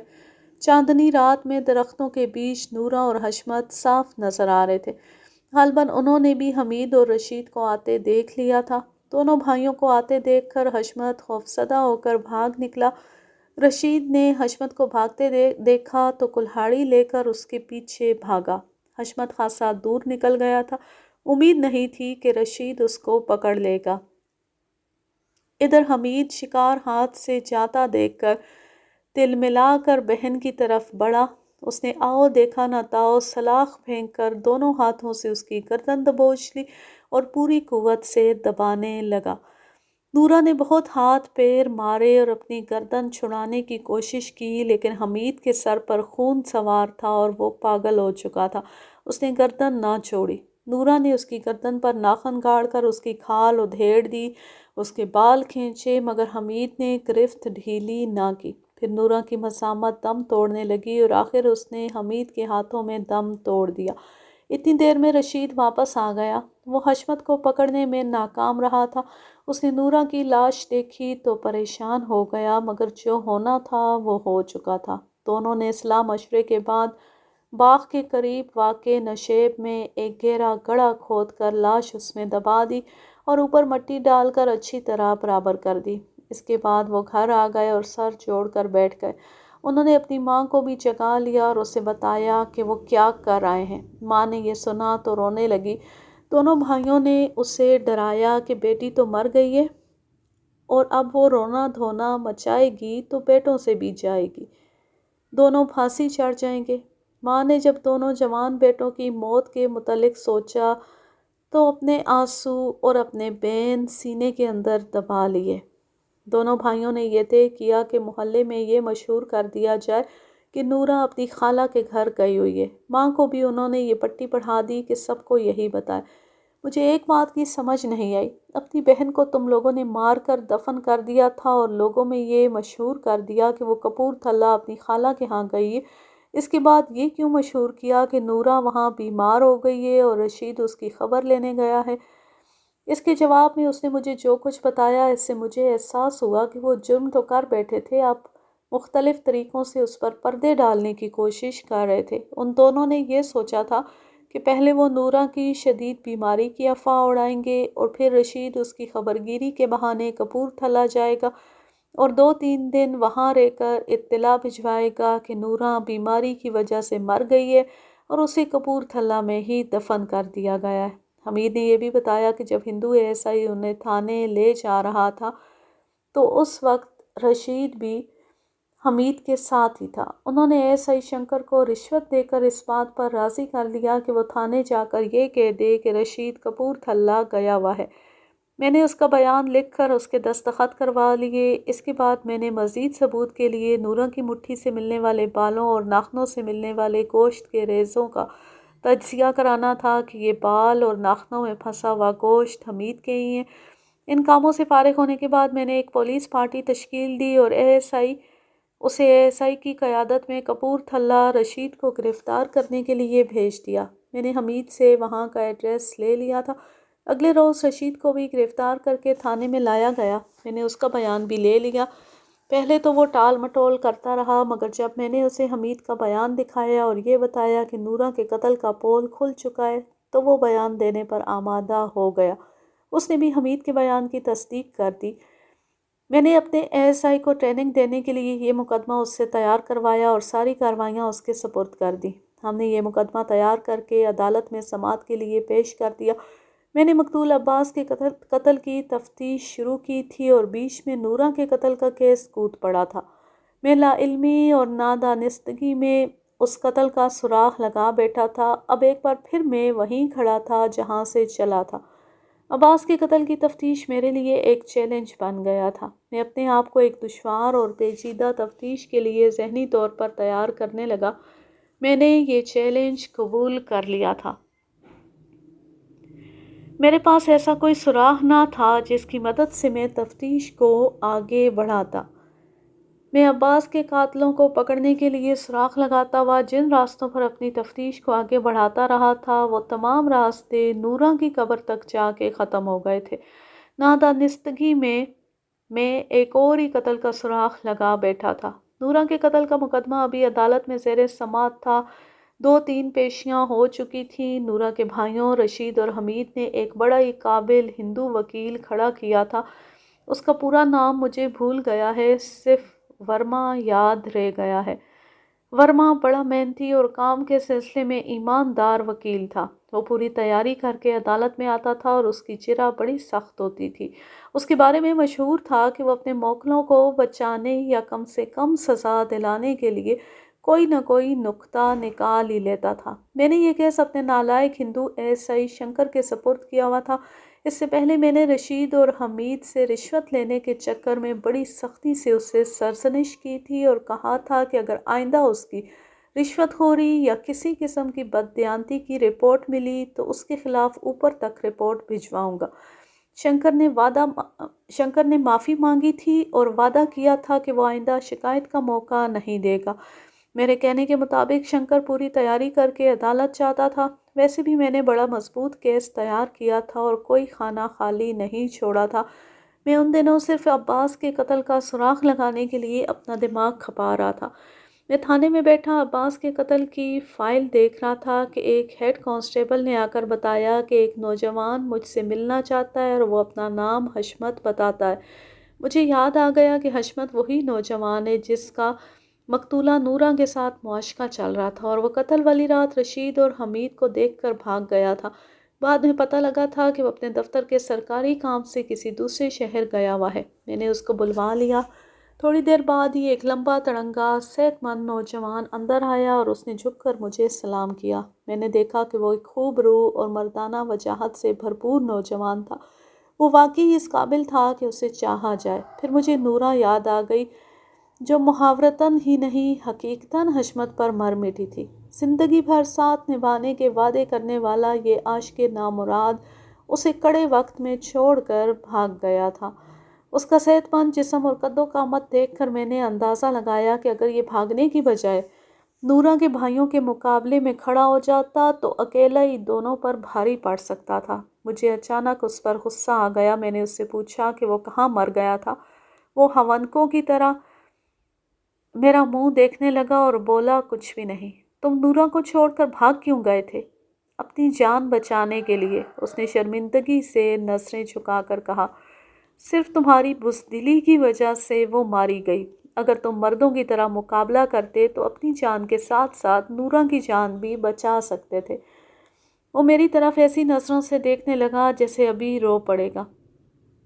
اس کی آنکھیں سرخ ہونے لگیں اور پھر آنکھوں کے کنارے بھیگنے لگے اور پھر اس کے ضبط کا بند ٹوٹ گیا اور وہ سسکیاں لے لے کر رونے لگا۔ اتنا خوبصورت مرد کمزور عورتوں کی طرح آنسو بہاتا ہوا مجھے اچھا نہ لگا۔ میں یوں اسے حیرت سے دیکھنے لگا جیسے وہ دنیا کا 8واں عجوبہ ہو۔ مجھے وہ نارمل نہیں لگ رہا تھا۔ میں بہت بزدل انسان ہوں۔ اتنا صحت مند ہونے کے باوجود لڑائی جھگڑے کا نام سن کر یا کسی کو لڑتے دیکھ کر ہی میری ٹانگیں کانپنے لگتی ہیں۔ اپنی اس بزدلی کی وجہ سے میں نورا کو موت کے منہ میں چھوڑ کر بھاگ گیا تھا۔ میں نورا کے قابل نہیں تھا، بلکہ میں اس دنیا میں رہنے کے قابل ہی نہیں ہوں۔ اس زندگی سے موت اچھی ہے۔ میں سمجھ گیا کہ اس کے ساتھ کوئی نفسیاتی مسئلہ ہے۔ یہی سوچ کر محض اپنی دلچسپی کی خاطر میں نے اسے کوریدنا شروع کیا تو اس نے اپنا آپ پوری طرح کھول کر میرے سامنے رکھ دیا۔ میں مختصراً آپ کو سنا دیتا ہوں۔ حشمت ابھی 3-4 سال کا تھا کہ اس کی ماں مر گئی۔ باپ نے دوسری شادی کر لی۔ سوتیلی ماں روایتی سوتیلی ماں جیسی نکلی اور اس نے حشمت کو وہ پیار اور توجہ نہ دی جس کی اسے ضرورت تھی۔ دوسری طرف اس کا باپ نئی نویلی بیوی کے ساتھ مست اور مگن ہو گیا۔ جب سوتیلی ماں کے اپنے بچے ہو گئے تو اس نے بات بے بات حشمت کو مارنا، پیٹنا اور ڈانٹنا پھٹکارنا شروع کر دیا۔ باپ کا رویہ بھی بیگانوں جیسا تھا۔ ان حالات میں حشمت پلا بڑا تھا۔ وہ نفسیاتی مریض بن گیا تھا۔ اس کے اندر خود اعتمادی نام کی کوئی چیز نہیں تھی۔ وہ ہر وقت ڈرا سہما رہنے لگا تھا۔ ان حالات میں وہ جوان ہوا تھا۔ وہ جسمانی طور پر بڑا صحت مند اور خوبصورت جوان نکلا تھا، لیکن نفسیاتی طور پر بڑی کمزور شخصیت رکھتا تھا۔ اس کے متعلق صحیح رائے تو کوئی ماہر نفسیات ہی دے سکتا ہے۔ آپ یوں سمجھ لیں کہ وہ شیر جیسے جسم میں گیدڑ جیسا دل رکھتا تھا۔ میں نے اس کا تفصیلی بیان لکھا اور اس کے دستخط کروا لیے۔ میں نے بڑی مشکل سے اسے گواہی کے لیے تیار کیا۔ اس کی حیثیت موقع کے گواہ کی سی تھی اور اس کی گواہی بڑی اہمیت رکھتی تھی۔ میں نے شنکر سے کہا کہ اگلی پیشی پر وہ حشمت کو بھی پیش کر دے۔ بہرحال کیس چلتا رہا۔ کیس مضبوط تھا، مگر ہندو وکیل ورما نے بڑی مہارت سے اس کا رخ موڑ کر فوری اشتعال ثابت کر دیا۔ عدالت نے جلدی ہی فیصلہ سنا دیا۔ حمید نے اپنی بہن نورا کا گلا دبا کر قتل کیا تھا، اس لیے اسے 7 سال اور بڑے بھائی رشید کو آنتے جرم اور اس پر پردہ ڈالنے کے جرم میں 4 سال قید کی سزا دی گئی۔ ورما کے کہنے پر انہوں نے اس سزا کے خلاف اپیل کر دی۔ ان کی اپیل منظور ہوئی اور سزا کم ہو کر بالترتیب 5 سال اور 2 سال رہ گئی۔ جس دن عدالت سے اس کیس کا فیصلہ ہوا، اس سے اگلے دن حشمت میرے پاس تھانے آ گیا۔ وہ بڑا گھبرایا ہوا تھا۔ میں نے اس سے پوچھا کہ خیریت تو ہے، وہ اتنا گھبرایا ہوا کیوں ہے؟ آپ تو کہتے تھے کہ ان کو پھانسی ہوگی، مگر وہ دونوں زندہ بچ گئے۔ وہ جب رہا ہو کر آئیں گے تو مجھے زندہ نہیں چھوڑیں گے۔ مجھے یاد آ گیا کہ میں نے اسے یہ کہہ کر گواہی دینے کے لیے تیار کیا تھا کہ اس کی گواہی سے رشید اور حمید کو پھانسی کی سزا ہو جائے گی اور اس طرح وہ ان سے نورا کے قتل کا انتقام لے سکتا ہے۔ میں نے اس کو اپنے پاس بٹھا کر تسلی دی کہ وہ بالکل نہ گھبرائے۔ وہ رہا ہو کر آئیں گے تو میں ان کو سختی سے وارننگ دوں گا اور نیک چلنے کی ضمانت دوں گا۔ میں اسے خاصی دیر تک سمجھاتا رہا، مگر مجھے لگتا تھا کہ میری کوئی بات اس کے پلے نہیں پڑی۔ پھر وہ منہ ہی منہ میں کچھ بڑبڑانے لگا۔ میں نے غور سے سنا۔ میں تمہارا مجرم ہوں نورا، میں تمہارا انتقام بھی نہیں لے سکا۔ وہ دونوں بچ گئے ہیں، میں کیا کروں؟ پھر وہ کچھ سوچنے لگا اور یوں سر ہلانے لگا جیسے کسی مسئلے پر غور کر رہا۔ پھر اس نے فیصلہ کن انداز میں سر ہلایا اور بڑبڑایا، یہ ٹھیک ہے، ہاں ہاں، سارے مسئلے کا حل یہی ہے۔ پھر وہ بڑی تیزی سے اٹھا اور بغیر کچھ کہے تھانے سے نکل گیا۔ میں نے اسے روکنے کی کوشش بھی کی تھی، لیکن وہ نہیں رکا۔ مجھے ڈر تھا کہ اس کا دماغ نہ چل جائے۔ وہ پیار کا بھوکا تھا اور زندگی میں پہلی بار اسے کسی نے پیار دیا تھا، وہ بھی قتل ہو گئی۔ اس کا حشمت کے دماغ پر بہت برا اثر پڑا تھا۔ وہ تھانے کے صحن میں جاتا ہوا نظر آ رہا تھا۔ مجھے کیا پتا تھا کہ میں اسے آخری بار دیکھ رہا ہوں۔ اگلے دن تھانے میں یہ المناک اطلاع آئی کہ رات حشمت نے چھت کے شیطیر میں پھندا باندھ کر خودکشی کر لی ہے۔ میں خود موقع پر گیا۔ یہ کڑیوں والی چھت تھی جس کے درمیان میں ایک بڑا شیطیر لگا ہوا تھا۔ اس کے ساتھ چارپائی کی ادوائن کا پھندا پڑا ہوا تھا اور پھندے سے حشمت کی لاش لٹک رہی تھی۔ اس کی گردن کھنچ کر لمبی ہو گئی تھی اور آنکھیں حلقوں سے باہر نکلی ہوئی تھیں۔ مجھے اس نوجوان کی حرام موت کا بڑا افسوس ہوا۔ اصل میں اس کی موت کے ذمہ دار اس کا باپ اور سوتیلی ماں تھے، لیکن میں کچھ نہیں کر سکتا تھا۔ میں نے ضروری کارروائی کر کے لاش کو پوسٹ مارٹم کے لیے بھجوا دیا۔ جب میرا عملہ حشمت کی لاش لے کر جا رہا تھا تو میرے دماغ میں اس کے کہے ہوئے الفاظ گونج رہے تھے کہ اس زندگی سے تو موت اچھی ہے۔ حشمت کی المناک موت کے ساتھ عشق و محبت کا یہ خونی ڈرامہ ختم ہو گیا۔ دوسری طرف عباس کے قتل کو 20-22 دن گزر گئے تھے۔ عباس کا قتل میرے لیے معمہ بن گیا تھا جو کسی طرح حل ہونے میں نہیں آ رہا تھا۔ ڈی ایس پی ایک ہندو تھا جس کا نام جگدیش تھا۔ میں نے سنا کہ وہ بڑا متعصب ہے اور مسلمانوں سے دشمنی رکھتا ہے۔ وہ عباس کے کیس کے متعلق پوچھتا رہتا تھا کہ کتنی پیش رفت ہوئی ہے۔ اب اتنے دن گزر جانے کے بعد اس نے میری جان کو آ جانا تھا۔ ہر طرف سے مایوس ہو کر میں نے اللہ تعالیٰ سے دعا مانگی کہ وہ میری مدد کرے اور اپنے نام لیوا کو ایک بت پرست کے سامنے ذلیل و خوار ہونے سے بچا لے۔ یہ دعا مانگ کر میں مطمئن سا ہو گیا کہ اللہ ضرور میری مدد کرے گا۔ وہ دن بھی یوں ہی گزر گیا اور کوئی پیش رفت نہ ہوئی۔ اگلے دن میں تھانے میں بیٹھا ہوا تھا جب قصبے کا نمبردار آ گیا۔ اس کے ساتھ ایک جوان عمر آدمی تھا۔ نمبردار نے جب اس آدمی کا تعارف کرایا تو میں اپنی کرسی پر سیدھا ہو کر بیٹھ گیا۔ اس کا نام شکور ہے اور یہ مقتول عباس کا دوست ہے، یہی اس سے ملنے آیا کرتا تھا۔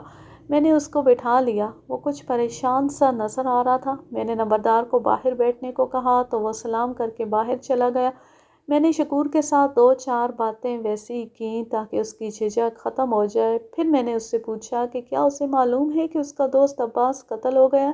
اس کے جواب میں اس نے بتایا کہ اسے ابھی نمبردار سے یہ خبر ملی ہے۔ شکور نے یہ بتا کر مجھے حیران کر دیا کہ وہ عباس کا دوست نہیں ہے بلکہ عباس کے دوست کا ملازم ہے اور وہ اس کے حکم پر عباس کی خیر خبر معلوم کرنے کے لیے آتا رہتا ہے۔ تم کس کے ملازم ہو؟ میں دراب صاحب کا ملازم ہوں۔ ان کی شہر میں بہت بڑی حویلی ہے۔ میں نے شکور سے عباس اور دراب کے متعلق بہت سے سوال پوچھے۔ اس نے جو کچھ بتایا اس کا لب لباب یہ تھا کہ دراب خاندانی امیر تھا اور ماں باپ کے مرنے کے بعد ان کی تمام جائیداد کا اکیلا وارث تھا۔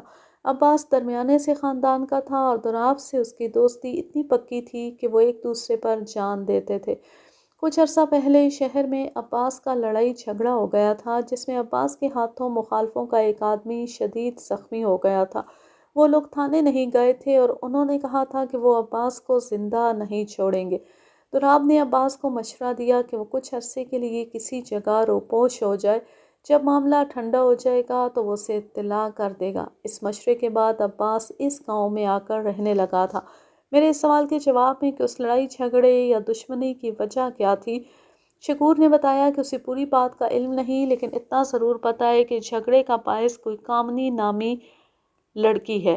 اس نے بتایا کہ کامنی عباس کے پیچھے گھر سے نکل آنے کو تیار تھی اور اس نے دراب سے رابطہ رکھا ہوا تھا۔ دراب عباس کو شکور کے ذریعے پیغام بھجواتا رہتا تھا، کبھی زبانی اور کبھی تحریری۔ زبانی پیغام کیا ہوتے تھے؟ ابھی خطرہ ہے، دشمن تمہاری تلاش میں ہے، کامنی پر سختی کر دی گئی ہے، اور آخری پیغام یہ تھا کہ پنچھی اڑنے کو تیار ہے، وہ بھی تیار رہے۔ میں نے شکور کی باتوں پر غور کیا تو اس سے یہ نتیجہ نکالا کہ کامنی گھر سے بھاگ کر عباس کے پاس پہنچ گئی تھی، مگر اس کے دشمنوں کو اس کا علم ہو گیا اور انہوں نے تعاقب کر کے موقع پر عباس کو قتل کر ڈالا اور کامنی کو اٹھا کر لے گئے۔ پنچھی اڑنے کو تیار ہے، اس کا مطلب یہی نکلتا تھا کہ کامنی گھر سے نکلنے کے لیے تیار ہے۔ یہ اندازہ میں نے اس وجہ سے لگایا تھا کہ جہاں عباس قتل ہوا تھا وہاں عورت کی موجودگی ثابت ہوتی تھی اور زنانہ جوتی کے کھرے بھی پائے گئے تھے۔ میں نے شکور سے پوچھا کہ کیا اسے معلوم ہے کہ کامنی عباس تک پہنچ گئی تھی؟ کامنی عباس کے پاس پہنچ گئی تھی۔ اسے میں نے دراب صاحب کے کہنے پر خود عباس تک پہنچایا تھا۔ تم نے کامنی کو کس جگہ پہنچایا تھا اور یہ کس تاریخ کی بات ہے؟ شکور نے ذرا سا ذہن پر زور دیا اور انگلیوں پر دن گننے لگا۔ پھر اس نے وہ تاریخ بتائی جس دن اس نے کامنی کو عباس تک پہنچایا تھا۔ پھر اس نے گاؤں سے باہر وہی جگہ بتائی جہاں عباس قتل ہوا تھا۔ اسے بتایا کہ یہ جگہ اس نے اور عباس نے پہلے سے مقرر کر لی تھی۔ یہاں سے عباس نے کامنی کو لے کر کسی اور شہر نکل جانا تھا۔ میں نے شکور کی بتائی ہوئی تاریخ پر غور کیا تو یہ وہی تاریخ بنتی تھی جب عباس قتل ہوا تھا۔ اس طرح میں واقعات کی کڑیاں ملاتا گیا۔ میں نے شکور سے اور بھی بہت سی باتیں پوچھی، وہ میرے سوالوں کے جواب دیتا رہا۔ بعض جگہ پر مجھے شک ہوا کہ وہ کچھ چھپا رہا ہے، مگر میں نے اسے زیادہ کریدنا مناسب نہ سمجھا۔ میں نے اسی وقت اسے ساتھ لے کر دوراب سے ملنے کا فیصلہ کر لیا۔ میں نے ایک کانسٹیبل کو ساتھ لے لیا اور شکور کو ساتھ لے کر شہر کی طرف چل پڑا۔ ان دنوں تھانوں کی اپنی ٹرانسپورٹ نہیں ہوتی تھی، اگر تھی تو سائیکلوں کی صورت میں۔ میں نے ایک تانگے کا بندوبست کر لیا تھا۔ ہم بسوں کے اڈے تک پہنچے اور وہاں سے شہر جانے والی بس پر سوار ہو گئے۔ آج کے لیے بس اتنا ہی۔ اب میں لیتی ہوں آپ سے اجازت۔ جہاں رہیں خوش رہیں، شاد و آباد رہیں، ہنستے مسکراتے رہیں۔ اللہ حافظ، اللہ نگہبان۔